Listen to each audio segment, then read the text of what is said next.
Les élections présidentielles et législatives se tiendront ce dimanche 14 mai en Turquie.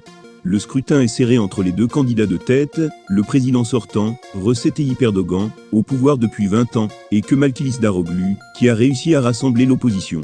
C'est lui qui est en tête des sondages. Et ses partisans veulent croire que le retrait in extremis d'un autre candidat, Muharrem İnce jeudi, accroît ses chances de l'emporter dès le premier tour. Au milieu de l'avenue Istiklal, poumon commerçant d'Istanbul, le CHP de Kemal Kılıçdaroğlu a installé un petit comptoir. Des militants dansent et distribuent des drapeaux turcs aux passants. Il règne un air de fête. Je suis très optimiste. Ces élections me rendent très enthousiaste, dit Özdemir. Vêtue d'un gilet bleu, la couleur du parti, elle est convaincue de la victoire de son candidat dès dimanche soir.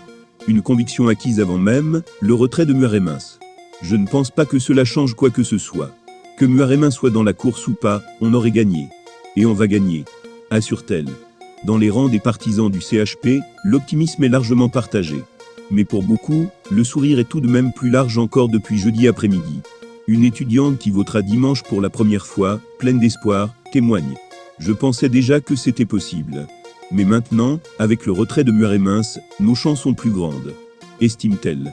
Yiğit Belsan abonde dans son sens. Pour ce jeune homme de 19 ans, le retrait de Muharrem İnce devrait faciliter la victoire de Kemal Kılıçdaroğlu. Ses partisans ne sont pas très nombreux, mais j'espère que la plupart d'entre eux vont soutenir Kılıçdaroğlu, dit le jeune homme. Les derniers sondages, réalisés avant le retrait de Muharrem İnce, situaient le chef de file de l'opposition à moins d'un point de la majorité absolue dès le premier tour.